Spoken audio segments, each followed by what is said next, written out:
हिंदुस्तान की आवाज में आप सभी का स्वागत है। मैं हूं आपका दोस्त मोहम्मद मुकीम शेख। आइए देखते हैं आज के मुख्य समाचार। कृष्ण मिलन शुक्ल यूपी में आरपीआरई को स्थापित करेंगे। मुंबई से मोहम्मद मुकीम शेख की रिपोर्ट।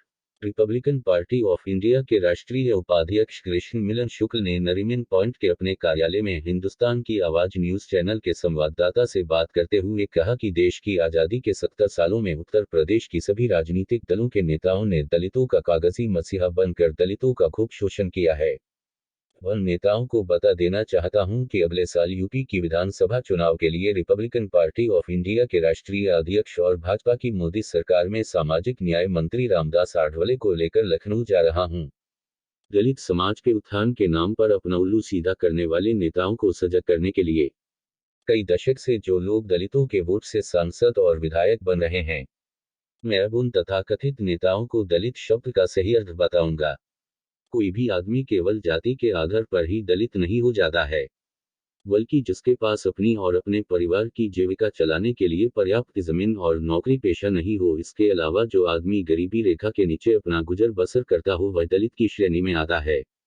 दलित का मूल्यांकन उसकी आर्थिक स्थिति के आधार पर किया जाना चाहिए। रामदास आठवले पिछले कई सालों से दिल्ली की संसद में सरकार से मांग कर रहे हैं कि यदि ब्राह्मण समाज का कोई आदमी गरीब है तो उसको भी डॉक्टर बाबा साहेब आम्बेडकर के संविधान के अनुसार सरकारी नौकरी और उसके बच्चों को शिक्षा में आरक्षण मिलना ही चाहिए।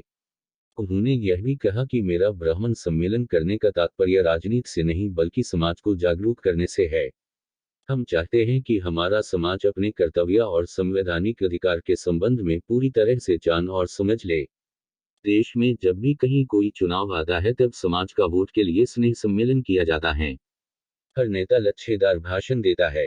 नेताओं के चिकनी चुपड़ी बातों में आकर समाज के सादे और सरल विचार के लोग भटक जाते हैं। लेकिन हमारे नेता रामदास आठवले और नेताओं से जरा भिन्न हैं।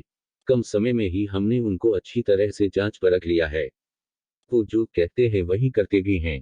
उन्होंने एक जमीनी नेता के रूप में अपना राजनीतिक जीवन शुरू कर आज केंद्र में बतौर एक मंत्री की हैसियत से देश की जनता की सेवा कर रहे हैं। उन्होंने जो कुछ भी पाया है अपनी संघर्षों की ही बदौलत, तभी तो मैं उनको संघर्ष नायक रामदास आठवले कहता हूं। मैं उनके मार्गदर्शन में ही यूपी विधानसभा चुनाव के पूर्व आरपीआई के संगठन को मजबूत बनाने के लिए काम करूंगा। ब्राह्मण समुदाय भगवान परशुराम को भी मानता है, अखंड हिंदू संप्रदाय भगवान कृष्ण को मानता है और हमारे पूरे हिंदुस्तान के लोग भगवान गौतम बुद्ध को मानते हैं। और भगवान कृष्ण ने ये कहा था कि जब जब धर्म की हानि होगी, जब जब पाखंड होगा, जब जब मानवता के ऊपर अत्याचार होगा, तब तब वो अवतार लेके पुनः आएंगे। तो उनके उसी कहे अनुसार उन्होंने भगवान गौतम बुद्ध के रूप में जन्म लिया। भगवान गौतम बुद्ध ने मानवता का संदेश दिया इस पृथ्वी के बारे में, और उस मानवता को मानते हुए हिंदुस्तान में बाबा साहब आम्बेडकर एक बहुमूल्य धरोहर के रूप में आए। हमें गर्व होना चाहिए कि बाबा साहब आम्बेडकर हमारे भारतीय थे और हमें उनका ऋणी होना चाहिए कि उन्होंने गरीबों के लिए अपना सर्वस्व त्याग कर हिंदुस्तान में वापस आने का निर्णय लिया था और उन्होंने काम किया। बाबा साहब आम्बेडकर को किसी चीज की जरूरत नहीं थी।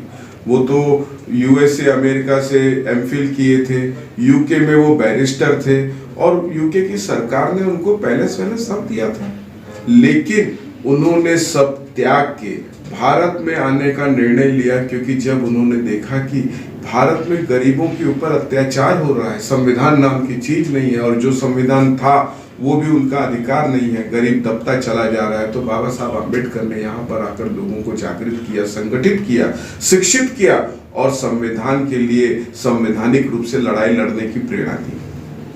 और बाबा साहब आम्बेडकर ने रिपब्लिकन पार्टी ऑफ इंडिया का गठन किया था।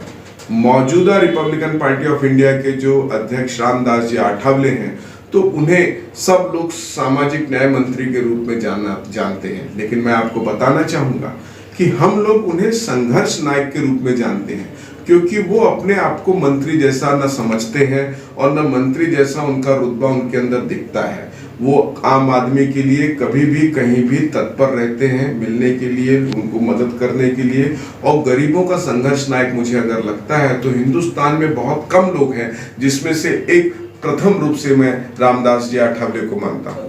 और उनके इस संघर्ष से प्रेरित होकर मैंने Republican party of India join किया था। अब आपका जो दूसरा सवाल था कि उत्तर प्रदेश को ध्यान में रखते हुए हमने ब्राह्मण सम्मेलन लिया, तो मैं कपिल जी आपको बताना चाहूंगा कि ब्राह्मण सम्मेलन का उत्तर प्रदेश के इलेक्शन से कोई लेना देना नहीं है। ब्राह्मण सम्मेलन का उत्तर प्रदेश की राजनीति से कोई लेना देना नहीं है, क्योंकि हमारी रिपब्लिकन पार्टी ऑफ इंडिया हाथी वाले या टोपी वालों से भिन्न पार्टी है। हम साइकिल पे भी नहीं चलते, हम हाथी के ऊपर भी नहीं चलते, हम तो पैदल चलते हैं, गरीबों के लिए चलते हैं। हमारा संघर्ष नायक गरीबों के लिए लड़ाई करता है। हमारी उत्तर भारतीय सम्मेलन लेने के लिए हमारे पीछे एक ही मंशा थी कि जो लोगों ने एक बहुत बड़ा षड्यंत्र रचा था कि गरीब को गरीब से अलग किया था, किसी को ब्राह्मण का नाम दे दिया था, किसी को दलित का नाम दे दिया था। दलित की परिभाषा क्या है? दलित की परिभाषा यह है जो गरीब है, जो शोषित है, जो पीड़ित है, जिसको संवैधानिक अधिकारों से वंचित किया गया है, वो दलित है। और शोषित, पीड़ित, गरीबी ये कोई जात और पात देख के नहीं आती है, ये कोई समाज की विशेषता नहीं है। हाँ, किसी समाज में ज्यादा है, किसी समाज में कम है। तो हमारे संघर्ष नायक ने ये कहा था कि अगर ब्राह्मणों में भी कोई गरीब है तो वो मेरा है और मैं उसके लिए लड़ाई करूंगा। और उनके इसी बात से प्रेरित होकर, क्योंकि हमारे संघर्ष नायक श्री रामदास जी आठवले ने पहले थे, क्योंकि बहुत सारे ब्राह्मण तो पार्लियामेंट में हैं, सांसद में हैं, लेकिन किसी की हिम्मत नहीं हुई थी कि स्वर्णों के लिए और ब्राह्मणों के लिए, गरीब ब्राह्मणों के लिए, गरीब स्वर्णों के लिए आरक्षण की आवाज उठाए। इन्होंने रिपब्लिकन पार्टी ऑफ इंडिया, जो अमूमन तौर पर सिर्फ एक विशेष वर्ग की पार्टी मानी जाती है, उस षड्यंत्र को दूर किया और खुलेआम निर्भीकता रूप से संसद में इस बात की मांग की थी कि अब स्वर्ण में भी गरीब हैं, ब्राह्मणों में भी गरीब हैं, उनको भी आरक्षण मिलना चाहिए। और ये सम्मेलन जो था, ये सम्मेलन ब्राह्मणों को जागरूक करने का था।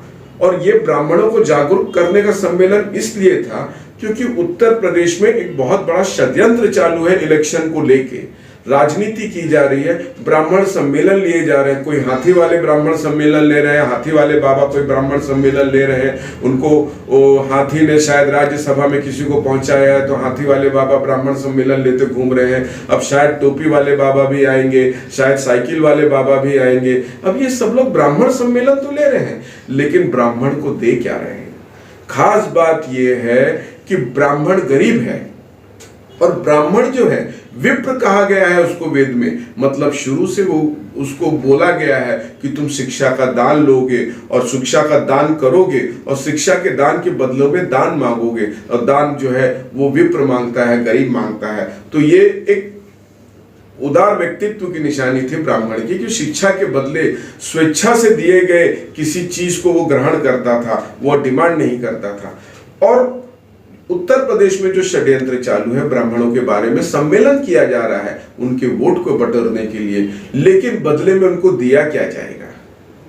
मेरी ये मांग है, मैं सबसे मांगता हूं, मैं हाथी वाले बाबा से मांगता हूं, साइकिल वाले बाबा को भी बोलता हूं, मैं टोपी वाले बाबा को भी बोलता हूं कि आप लोग ब्राह्मण सम्मेलन करते हो तो आप लोग के अंदर ये हिम्मत क्यों नहीं हो रही है जो हमारे संघर्ष नायक श्री रामदास जी आठवले ने हिम्मत दिखाया, जो मैं खुल के कह रहा हूं, ब्राह्मणों के लिए कह रहा हूं, क्योंकि मैं ब्राह्मण समुदाय से आया हूं कि ब्राह्मण भी गरीब है, हमको और जगह आरक्षण मत दो, लेकिन हमको शिक्षा में आरक्षण दो, क्योंकि ब्राह्मण ने शिक्षा के लिए शुरू से कार्य किया है। जब वेद को हमारे बाहर के विदेशी लोग उठा के लेके चले गए थे तो ये ब्राह्मण ने उसको कंठस्थ कर लिया था, मस्तिष्क में याद किया था, और फिर उसकी वेद की पूर्ण रचना यहाँ पे की गई है। तो ब्राह्मण का शिक्षा पे जो एक योगदान है उसको भुलाया नहीं जा सकता है। ब्राह्मण ने सिर्फ शिक्षा में योगदान नहीं किया है, ब्राह्मण ने आजादी की लड़ाई में योगदान किया है। ब्राह्मण समुदाय के मंगल पांडे को नहीं भूलना चाहिए, जिसने अपना सर्वस्व एक बार निर्णय लिया था कि विदेशियों के खिलाफ लड़ाई में उन्होंने सबसे पहले सशस्त्र क्रांति की प्रेरणा दी थी। तो ब्राह्मण मंगलदास पांडे था। ब्राह्मण जो है आज की तारीख में अगर तुलसीदास भी है तो हर स्कूल में, हर गरीबों के बीच में भी ब्राह्मण है। और ब्राह्मण आपको रिक्शा वाला भी मिलेगा, ब्राह्मण आपको साइकिल वाला भी मिलेगा, ब्राह्मण आपको टेकरी पे भी मिलेगा, और ब्राह्मण गरीब है, ब्राह्मण आपको विदाउट टिकट ट्रेन में ट्रेवल करता हुआ मिलेगा, क्योंकि उसके पीछे उसकी गरीबी है। अगर ब्राह्मण के पीछे गरीबी है तो कानून और संविधान तो सबके लिए है। बाबा साहब ने एक बात कही थी कि कोई इस देश में अकेला नहीं है, सबके साथ संविधान है, कोई अकेला नहीं है, अकेले व्यक्तित्व के पीछे संविधान साथ में है। और इस संविधान को अगर ध्यान में रखा जाए तो ब्राह्मणों को भी उनका संवैधानिक अधिकार मिलना चाहिए, गरीब ब्राह्मणों को मिलना चाहिए, और उनको चाहे आप नौकरी में आरक्षण मत दो, चाहे प्रमोशन में आरक्षण मत दो, लेकिन ब्राह्मणों को शिक्षा से वंचित न किया जाए। और अगर 15% की बात की जाती है कि उत्तर प्रदेश में 15% ब्राह्मण है, और 15% ब्राह्मण से आज की तारीख में टोपी वाले बाबा, हाथी वाले बाबा, साइकिल वाले बाबा ब्राह्मणों को बुला रहे हैं, तो क्यों बुला रहे हैं, किस लिए बुला रहे हैं, ब्राह्मणों के लिए क्या किया गया है? ब्राह्मणों के साथ में लेके आया हूं कि किसान की आवाज़ यूट्यूब चैनल को और इस बेल आइकन को जरूर दबाइए ताकि आपको हमारे वीडियो का लेटेस्ट अपडेट मिल सके, जो कि बिल्कुल मुफ्त है।